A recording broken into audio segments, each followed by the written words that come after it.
Welcome back, guys. I can't believe we are here on my third video. I'm keeping it up, I'm keeping it good. And yeah, I thought we would do this week a little questionnaire about trying to conceive. And yeah, we have been trying to conceive baby number 3 for 11, we're on like month 11. And I feel like I've shared drips and drabs of my journey on TikTok, but I have really went into depth of it in here about how we're feeling, where we're at, and yeah, I put a little story on my Instagram and asked you guys to ask me questions. So I've picked out some questions that we're going to answer together, and I'm also going to talk about my chemical pregnancy, early miscarriage that I had as well, because I've never really been into it properly on TikTok, and I think it's really people that I didn't really even know this was a thing, and I think it's so important to talk about these things because yeah, it's just not spoken about enough. So let's get into it. When would you seek help, or would you seek help with trying to conceive? At what point would I get to? So we've kind of spoke about it, and I think we are going to get to the year and see where we're at after the year, and then maybe book an appointment for like a clinic or something just to go in. I have had a scan done and everything looked completely fine. They checked my eggs, they checked my egg count, and everything looked fine. She could tell me like when I was ovulating. Yeah, it was really positive, and that was, I think, around month 6 or 7 I got that scan done. She really was positive and told me that sometimes things can just take a little bit longer, but of course you can't help but panic. So yeah, I have had that done, but I think after a year we would definitely maybe book an appointment to go see a fertility specialist. People jump the gun to fertility specialist to, oh my god, would you get IVF? Okay, I don't think that I will need IVF. I've carried 2 babies fine, and as far as I know, I've got no problems there. Things can just take longer, and I just hope that that's what it is for me. But there also is loads of other things that they can give you before IVF. There's so many medications, and there's other fertility treatments such as things like IUI and loads of other things that I don't really know much about, but I don't think it would come to IVF. But we definitely would go and see a fertility specialist, just to see. Yeah, I think it's important to just, I don't think I could keep going like this the way we are. So maybe around month 12, 13 I would maybe go and see someone. How did you know you're ready for another? We just really wanted another 3-year gap. Obviously that is not going to happen now, and it's going to be neither a 4-year gap, but it is what it is. And I have learned that sometimes things are just out of your control, and there is no point of getting really stressed out about things that you cannot change. So a 3-year gap this time was not meant for us, so here we are. We're going to have hopefully a 4-year gap. Do you take vitamins? So I've tried different vitamins. At first I was only taking folic acid, then I was taking the Pregnacare, and now I'm taking the, hold on and I'll check.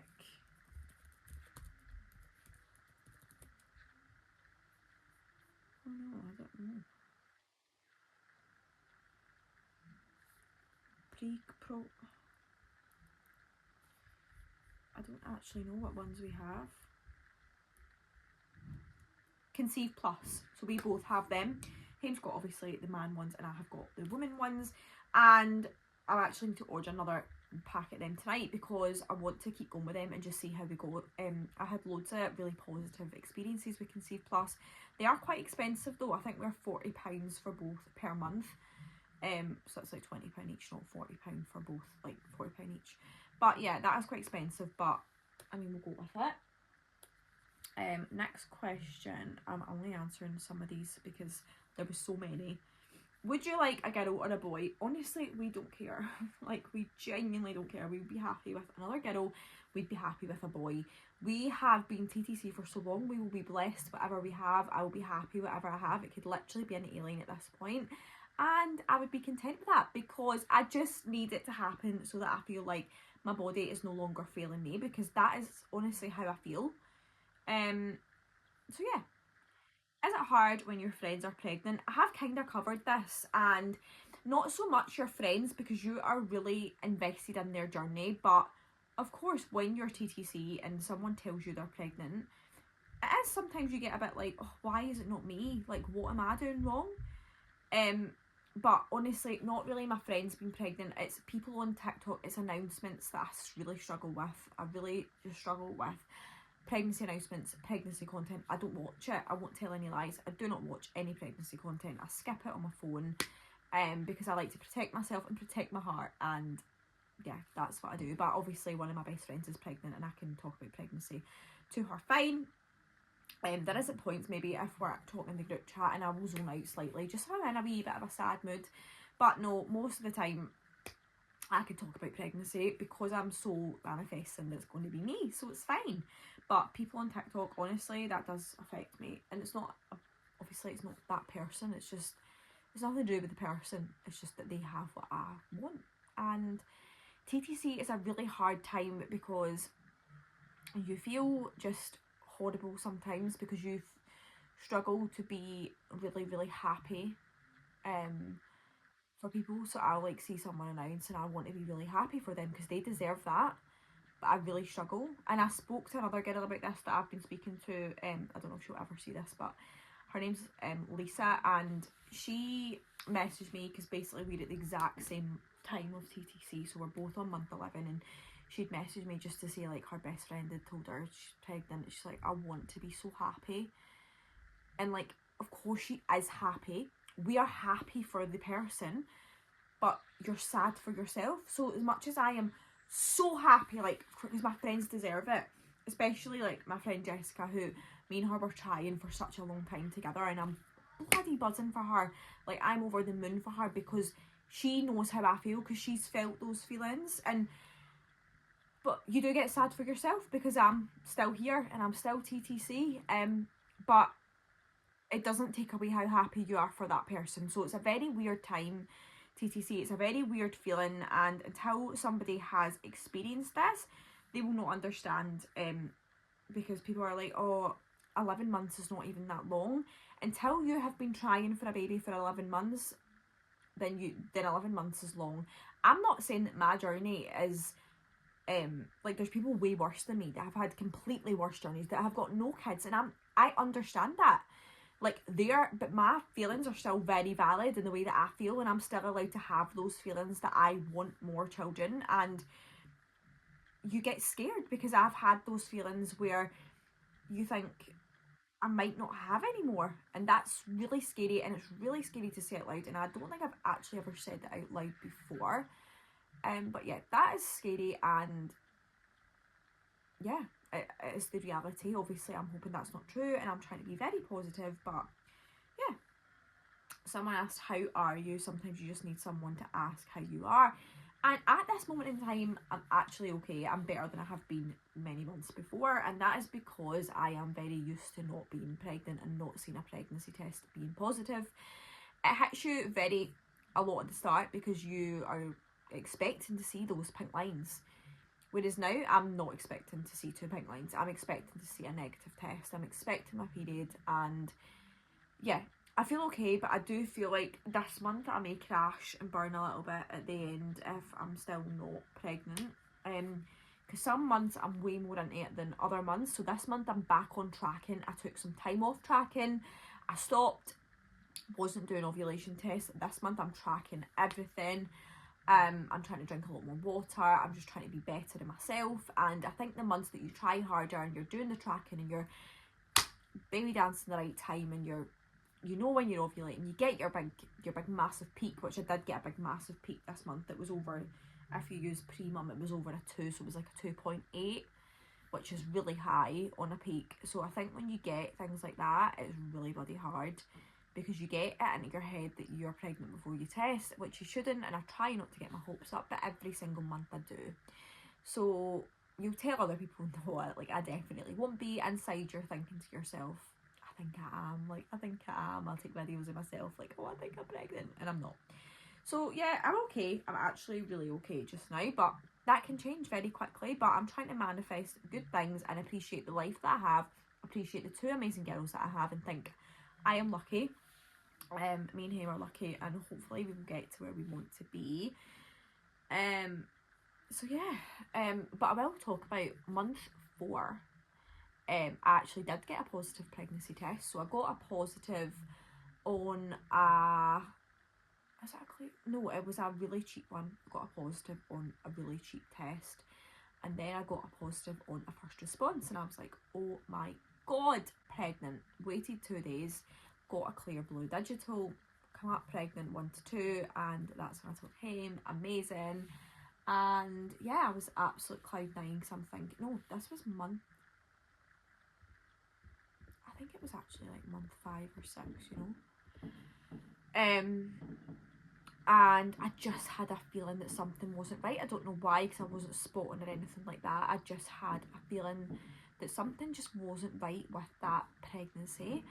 And I do think a lot of the time your gut is right, because with my 2 girls, I didn't ever even test again.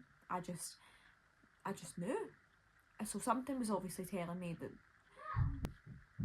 So yeah, I just knew something wasn't right, and I done a clear blue that the next day, and it was getting darker, but I done a cheapie, and that was like really faint, like fainter than the one the day before, and I was like, oh, that's really weird, because that should be getting darker. And the next day the lines were gone completely on every single test, except the clear blue digital still testing pregnant, but not on the weeks one, on the flashy one, because that's a lot more sensitive, the flashy one. So yeah, it just disappeared, and yeah, I think it's called a chemical pregnancy. Bled quite heavily that month, but if I hadn't tested, I would not have even known that that had happened. And yeah, it was such a weird time, because Jessica, my friend, who I was TTC with, like we were on the journey together, and it happened to her 2 weeks before, and it was just weird, because I always thought that I wouldn't be affected by things like that, and I would be fine, but when you want something so bad, you are very much affected by it, and it made me really sad. And I just thought, like, why me, why now, like, when this is just so wanted. It was just such a shitty time, to be honest, and yeah, still never felt pregnant after that. Sometimes I try and take it as a positive, because I think, well, my body obviously can get pregnant, but then I also think, is that negative, because I'm like, why did that happen? But apparently chemical pregnancies are very, very common. It can be to do with a lot of things, and then I do think that I should thank my body for recognising that something obviously wasn't quite right with that pregnancy, and getting rid of it before I had to get a scan, before I was a lot further on, because I actually have a friend who, she went for a scan at 9 weeks and got told that there was no heartbeat, and I think she had to go for a D&C, and I think like that would just be so much worse. So I'm actually really thankful that I didn't have to go through that, because I think that would have really, really, really destroyed me. But yeah, it was quite horrible, but I'm feeling really hopeful. I ovulated, I think not last night, but the night before, I'm pretty sure, because I could feel it all happening. But I never know when I feel the ovulation pain. Is it like after ovulation or before? But I did get my peak, and then it starts like dropping down. I'm actually going to do a test. I might put the clip in at the end of this video. But my peak, as I said, was so strong this month, and it does make me feel a little bit hopeful, but I probably shouldn't get my hopes up, but it's really hard not to, because I think that the longer it goes on, the more hopeful you get, in a way that you think, this can't go on for much longer. Obviously it can, but in my head I think, oh, it can't go on much longer, like, I'm going to get pregnant soon now, because we're on month 11. In hindsight, I think to myself, we should have started trying earlier, but do you know what, that wasn't obviously meant to be either, and this is what has been made for us, and we can't change that, so we're as well just getting on with it. I do think since I started being a lot more positive and just appreciating what I do have in life, I have been so much happier.